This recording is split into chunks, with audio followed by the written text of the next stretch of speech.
আসসালামু আলাইকুম ওয়া রাহমাতুল্লাহি ওয়া বারাকাতুহু। আউযু বিল্লাহি মিনাশ শাইতানির রাজীম। বিসমিল্লাহির রহমানির রহিম। আজকে আমি নিয়ে আসছি নতুন বছরের নতুন কোনো কিছু একটা ঘটনা ঘটাবো ইনশাআল্লাহ আপনাদের মাঝে। তো চলুন শুরু করা যাক। হযরত নূহ আলাইহিস সালামের জীবনী।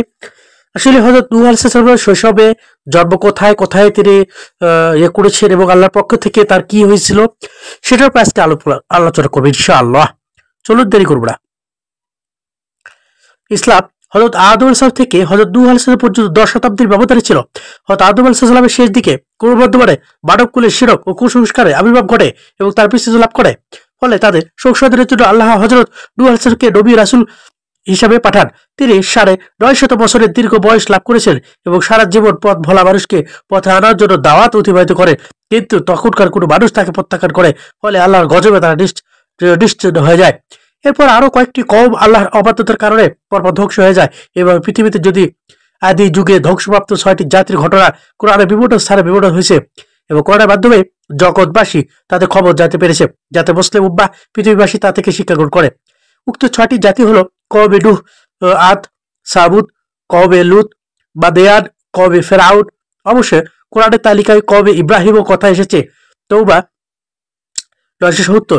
যদিও তারা একত্রে ধ্বংস হয়নি, তবে হযরত ইব্রাহিম আলাইহিস সালামের ভাতিজা লূত এর কওম একত্রে ধ্বংস নিশ্চিত হয়েছিল।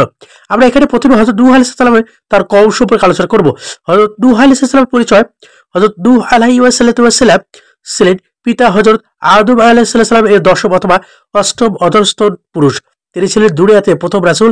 তাকে মানবজাতির দ্বিতীয় পিতা বলে আখ্যায়িত করা হতো। হযরত নূহ আলাইহিস সালামের 4টি পুত্র ছিল, শাম, হাম, ইয়াফিস ও ইয়াম অথবা কেনান। অতএব প্রথম 3 জন ঈমান আনেন, কিন্তু কিন্তু শেষ কাফির হয়ে প্লাবনে ডুবে মারা যায়। নূহ আলাইহিস সালামের দাওয়াতে তার কওমের হাতে গোড়া মাত্র কয়েকজন ঈমানদার ব্যক্তি ছাড়া দেন এবং তারা প্লাবনের সময় নৌকা আরোহণের মাধ্যমে নাজাত পান। নূহের কিস্তিতে কয়জন ঈমানদার ব্যক্তি আরোহণ করে নাজাতে পেয়েছিলেন সে বিষয়ে কোরআন বা হাদিসে কোনো কিছুই বর্ণিত হয়নি। কোরআনে 43 বার নূহ নবীর উল্লেখ পাওয়া গেছে। কোরআনের অনুসারে নূহ আলাইহিস সালাম 900 বছরের দীর্ঘ বয়স লাভ করেছেন এবং সারা জীবন মানুষকে সঠিক পথে আনার জন্য কাজ করেন, কিন্তু তার জাতি তাকে প্রত্যাখ্যান করে। ফলে তার জাতি ভয়াবহ বন্যায় ধ্বংস হয়ে যায়। পবিত্র কোরআনে বলা হয়েছে, ইন্না আরসালনা নূহা ইলা কওমিহি আন আনজির কওমাকা মিনাল ক্বাবলি আয়াতিহিম আযাবিল আলীম। আমি নূহ প্রেরণ করেছিলাম তার সম্প্রদায়ের প্রতি একত্রে বলে, তুমি তোমার সম্প্রদায়কে সতর্ক করে তার প্রতি ভবিষ্যৎ শাস্তি আসার আগে। ক্বালা ইয়া কওমি ইন্নী লাকুম নাযীরাও ওয়াল মুসীর। সে বলল, হে আমার সম্প্রদায়, আমি তোমাদের জন্য স্পষ্ট সতর্ক করেছি। আল্লাহ তাআলা তোমাদের পাপসমূহ ক্ষমা করবেন এবং নির্দিষ্ট সময় পর্যন্ত অবকাশ করে দেবেন। নিশ্চয় আল্লাহ তাআলা নির্দিষ্ট কালের যখন হবে তখন অবকাশ দেওয়া হবে না, যদিও তোমার জান্নাত। সূরা নূহ আয়াত 1। তার সম্প্রদায়ের প্রতিক্রিয়া সম্পর্কে পবিত্র কোরআনে বলা হয়েছে, ওয়াকালা লা তাযাররুনা আলাইহিম ওয়ালা তাযাররুনা ওয়ালা ওয়াদ্দা ওয়ালা সাওয়া ওয়ালা ইয়াগাসা ওয়া ইয়াফুক ওয়া নাসুরা। তারা বলেছে, তোমাদের উপর উপাস্যদেরকে ত্যাগ করো না এবং ত্যাগ করো না ওয়াদ, সুয়া, ইয়াগুস, ইয়াউক ও নসরকে। সূরা নূহ আয়াত 23। নূহ আলাইহিস সালামের বিরুদ্ধে তাদের যুক্তি সম্পর্কে কোরআনে বলা হয়েছে, অতঃপর তার সম্প্রদায়ের নেতারা যারা কুফরি করেছিল তারা বলল, আমরা তো তোমাকে আমাদের মতো একজন মানুষ ছাড়া কিছুই দেখছি না এবং আমরা দেখছি যে কেবল আমাদের নিচু শ্রেণীর লোকেরাই বিবেচনাহীনভাবে তোমার অনুসরণ করছে, আর আমাদের উপর তোমাদের কোনো শ্রেষ্ঠত্ব আমরা দেখছিলাম এবং বরং তোমাদেরকে মিথ্যাবাদী মনে করি। সূরা হুদ আয়াত 27। আরো বলা হয়েছে, অতঃপর তার সম্প্রদায়ের নেতারা যারা কুফরি করেছিল তারা বলল, তো তোমাদের মধ্যে একজন মানুষ সে তোমাদের উপর সৃষ্ট লাভ করেছে যাচ্ছে, আর আল্লাহ ইচ্ছা করলে ফেরেশতায় পাঠাতেন, আর আমাদের তোমাদের পূর্বপুরুষদের কালে এরূপ ঘটেছে বলে শুনিনি। সে কেবল এমন এক লোক যার মধ্যে পাগলামি রয়েছে, অতএব তোমরা তার সম্পর্কে কিছুকাল অপেক্ষা করো। মহানবী উল্লেখ করেন, নূহের প্লাবন শেষে কেবল তার 3 পুত্র শাম, হাম ও ইয়াফিস এর বংশধারা অবশিষ্ট ছিল।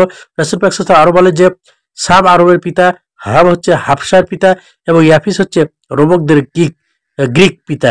ইবনে আব্বাস কাতাদার হাতে বলেন, পরবর্তীতে মানব জাতির সবাই নূহের বংশধর। ইহুদি খ্রিস্টান সকল ধর্ম মতের লোকেরা নূহ আলাইহিস সালামকে তাদের পিতা হিসেবে মর্যাদা দিয়ে থাকে। শাম ছিলেন 3 পুত্রের মধ্যে বড়। তিনি ছিলেন আবু আবু আরব আরব জাতির পিতা। আরব আরব জাতির পিতা। তার বংশধরের মধ্যে ছিলেন হযরত ইব্রাহিম আলাইহিস সালাম, হযরত ইব্রাহিম আলাইহিসসালাম, ইসমাইল বংশধর ছিলেন মানব জাতির শ্রেষ্ঠ সন্তান হযরত মুহাম্মদ সাল্লাল্লাহু আলাইহি ওয়াসাল্লাম। ইসহাকের বংশধরের মধ্যে ছিলেন ইয়াকুব, ইউসুফ, মুসা, দাউদ, সুলাইমান, ইউনুস, ইলিয়াস, ঈসা প্রমুখ নবী ও রাসূলগণ। প্লাবনের পর তার সঙ্গে নৌকাভি মুভমেন্ট নর নারীদের মাধ্যমে পৃথিবীতে নতুনভাবে আবাদ শুরু হয় এবং তাদেরকে তিনি সত্য পথে পরিচিত করেন।